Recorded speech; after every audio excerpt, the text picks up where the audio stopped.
Buenas compañeros, hoy toca otro martes de Bleach. Para que lo sepan, si también me están siguiendo con los miércoles Kaizen, sinceramente tengo que decir que no habrá esta semana, mediante que no hay nuevo capítulo, hasta el 31 de agosto. Así que tengan al pendientes que obviamente también subiré el capítulo de Kaizen, pero en este caso nos centraremos en Bleach.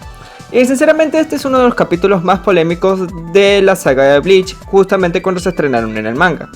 Y tengo que admitir de que aquí, en el anime, mejoraron un aspecto que sinceramente hace de que el combate sí tenga mejor sentido.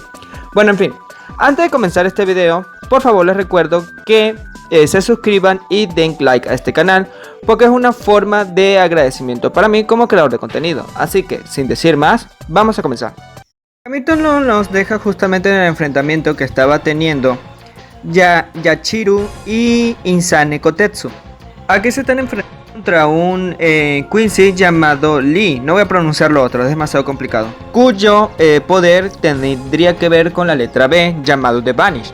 Un poder bastante roto en mi opinión, porque permite ser invisible e incluso de la existencia misma, borrando incluso tus recuerdos, o sea, los recuerdos de tu propia existencia dentro de la mente de las demás personas, por lo cual no pueden detectarte. El inconveniente es que Yachiru, sinceramente, de forma instintiva lo atacaba. Porque, bueno, sí, en todo lo que acabo de decir se resolvió de forma instintiva. Ella simplemente percibe que siente una amenaza y simplemente ataca sin ningún problema. Lo hace de forma automática, incluso si ella misma no se da cuenta, por lo cual es prácticamente casi como un animal. Pero aquí hay una mención muy interesante. Teniendo en cuenta, el personaje de Yachiru saca una técnica que convoca a dos monstruos, y lo cual podemos ver una escena muy graciosa. Lo curioso de esto es que esta parte sorprende mucho a la Shinigami Insane. Sí, le voy a decir así porque es muy gracioso, porque suena igual a la palabra locura en inglés. Así que le voy a decir así, más fácil de recordar. Bien, el punto, volviendo con Insane. Este momento es algo que le impresionó mucho, porque sinceramente esto fue una especie de Ichikai. Pero es algo muy curioso la forma en la que aparece dicha técnica. Esto es lo que llama mucho la atención de Insane. Mediante esto hay un truco detrás de todo esto. Y es la verdad que terminamos de descubrir más adelante en los siguientes capítulos. Yo no voy a tener ningún problema en decírselos, pero todavía no se los voy a mencionar. Simplemente para centrarme un poco más en el capítulo. De todas maneras, a la final el personaje de el Quincy, que se llama Lee, sinceramente termina siendo completamente destruido por su propio compañero, que es Gremi. A la final, tengo entendido, Lee también era creación de Gremi, teniendo en cuenta de que la letra de Gremi era la letra B, pero que significaba el visionario. El punto es de que la habilidad de Gremi es sin duda una de las más rotas que haya podido tener algún personaje en la ficción, y es la idea de poder crear todo lo que tú puedes imaginar. Según se me da a entender en una imagen, es que el personaje de Lee lo fue creado Gremi mediante a esta técnica de visionario. Entonces justamente este combate termina siendo interrumpido más adelante porque llega Zaraki Kenpachi después de todo lo que había pasado. Aquí hay unas palabras entre Kenpachi e Insane, pero no ocurre más nada aquí. Sinceramente todo se tomó con el debido respeto. Bien, llegamos a la parte más polémica de todo Bleach. Sinceramente este combate ha llamado muchas críticas mediante a cómo se llevó el combate. No tanto por el despliegue de violencia y eso, no, todo eso estuvo genial, e incluso en la animación estuvo bastante bien. El inconveniente es cómo resolvieron las cosas. Teniendo en cuenta, Zaraki Kenpachi se está enfrentando a alguien que puede manipular las cosas justamente a cómo se las imagine. Teniendo en cuenta que está peleando contra la imaginación misma de una persona, por lo cual Zaraki Kenpachi, ¿cómo pudo lograrlo? Tener en cuenta Zaraki Kenpachi como personaje es simplemente la fuerza bruta personificada. No importa lo que hagas, todo lo que le pongas, sinceramente va a ser destruido. La cosa es de que muchos críticos dicen que cómo pudo ganar a la final Kenpachi si estaba peleando contra alguien que puede manipular la imaginación. Resulta que hay una respuesta.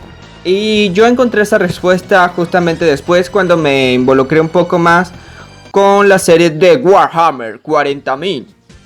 Alto ahí, alto ahí. No estoy bromeando con esto. Resulta que sí, aquí te pueden dar la respuesta de por qué de Gremmy fue derrotado en este combate. Y sinceramente es algo que se tiene que entender. Primero les voy a explicar. Para aquellos que no estén al tanto de qué es Warhammer 40.000, es simplemente una serie de juegos estilo Calabozos y Dragones, pero con miniaturas. En la cual es solamente un juego de estrategia en la cual tienes que mover a tus ejércitos para poder vencer al ejército enemigo. Hay muchas facciones y decir esto en un video sinceramente me quedaría muy largo. Si ya están familiarizados con esto, ok. El punto es que solamente necesitan saber esto. Bueno, una de las facciones dentro del juego de Warhammer 40.000 son los orcos. ¿Qué tiene que ver los orcos con todo esto lo que les estoy diciendo? Pues verán, resulta que según lore de dicho juego, los orcos tienen la misma habilidad del visionario, que es que pueden hacer las cosas con la imaginación. Claro, en el juego de Warhammer 40.000 y el lore, ese poder está más limitado y podríamos decir que la versión de Bleach, el de Gremmy, sinceramente está más rota, pues porque lo puede hacer a voluntad. Los orcos no son conscientes de esa habilidad. El inconveniente es que aquí en Warhammer 40.000 te explican la debilidad del poder de la imaginación. Y aquí va el punto. En la serie de Warhammer 40.000 hay un enemigo de los orcos que sinceramente ellos no pueden derrotar. Ese es Gabriel Garrick. El inconveniente es que la razón por la cual no pueden derrotar a este enemigo es porque le tienen miedo. Justamente ahí está el problema. Esa es la debilidad del poder de la imaginación. Porque resulta que como los orcos le tienen miedo a Gabriel Garrick, sinceramente lo hacen más poderoso de lo que es realmente, siendo que este es un simple humano. Por lo cual es lo que ocurre. La misma imaginación transforma a Garrick en un ser más fuerte de lo que es realmente. Y es lo que ocurre con lo del visionario. Cuando tú ves en el combate volviendo a Bleach, cuando ves este combate, sinceramente te das cuenta, y me gusta mucho el hecho de que sea muy introspectivo dentro de la mente del enemigo, que es de Gremmy. Sinceramente te das cuenta por lo que está pasando y por lo que está pensando. Ahí es cuando uno tiene que prestar atención. Justamente cuando nos damos cuenta de que él empieza a dudar, y cuando a medida que no importa lo que imagine, Kenpachi termina destruyéndolo todo, es que ahí le entra miedo. Cuando él comienza a tener miedo y cuando empieza a pensar en que va a ser derrotado o que va a perder, sinceramente fue ahí cuando perdió. Porque su mismo poder de la imaginación es un arma de doble filo, teniendo en cuenta que en sí el combate usa el término de filo. La imaginación es un arma de doble filo, pues porque cuando empiezas a tener miedo, entonces empiezas a ver las cosas al enemigo más fuerte. En este caso, Kenpachi lo dice cuando termina siendo derrotado. Me imaginaste como un monstruo y eso fue lo que te derrotó. Ahí está el punto. Ahí está la derrota. Ahí está explicado todo. El inconveniente es que ustedes podrían decirme o sacar la carta mágica o la carta trampa de... Esto no está bien explicado dentro de una obra y tienes que utilizar algo externo para poder entenderlo. Sinceramente significa que esto está mal implementado en la dicha obra. Y sí y no. Sinceramente a este argumento siempre le he dicho que hay un 50% de que es válida y un 50% de que no. En este caso del poder de la imaginación, sinceramente es algo complicado porque nunca antes nadie sabría de que la debilidad de la imaginación es el miedo. Y si podemos analizar el capítulo con antemano, nos damos cuenta de que sí, Gremmy le empezó a tener miedo a Kenpachi. Y es un detalle de que uno no podría, por decirlo así, ser explicado, sino que se debería sobreentender. Pero sinceramente uno no puede entender en realidad la explicación de que el miedo sea la debilidad de la imaginación, porque de la misma forma no nos podíamos imaginar, irónicamente. Y siendo así, con el cierre de la derrota de Gremmy, ahí Kenpachi nos los dice, que él me imaginó como un monstruo. O sea, Gremmy, me imaginaste como un monstruo y bueno, eso fue lo que te derrotó. Sinceramente ahí te está diciendo que me tenías miedo y eso fue lo que te derrotó. Teniendo en cuenta cuando ves la actitud de Gremmy en todo el combate. Por lo cual sí, ahí está bien la explicación. Lo único que uno tendría que volverlo a ver, ya tener el concepto claro de cómo funciona la imaginación en otros medios. Y puedes entenderlo así. O sea, Kubo-Tai no hizo nada malo. Es uno que no lo terminó de entender a la final. A la final está en la escena post créditos en la cual Gremmy empieza a divagar sobre su derrota. Sinceramente es él autocompadeciéndose. Lo malo es, y quizás la única parte triste que se ve aquí, es que en realidad de cierta manera notas de que él empieza a disfrutar el combate contra Kenpachi. pero sinceramente es muy triste ya a partir de aquí, porque él en realidad era simplemente un cerebro.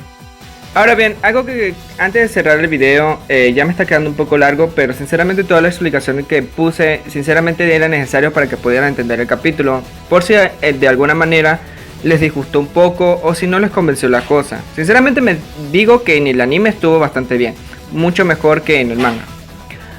Algo que tengo que mencionar antes de cerrar este video, y es que se revela el nombre de la espada de Saraki Kenpachi, y es no Sarashi. Yo quería mencionar algo muy importante con respecto a esto, pero esto se podría revelar un poco más adelante en la serie. Entonces no sé si decirles de una vez esto en este video o decírselos en el siguiente, cuando llegue a ocurrir esto.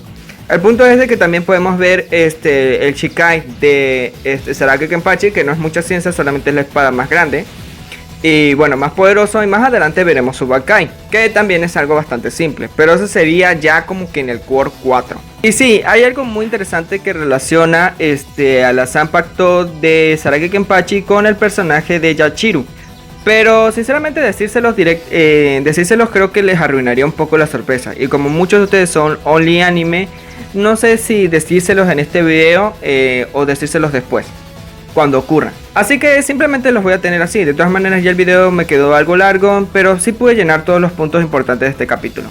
Así que sí valió la pena que dure tanto. Bueno, en fin, aquí Dredd, no se le olvide comentar, suscribirse, seguirme en Instagram y Twitter y compartir este video. Aquí Dredd, nos vemos.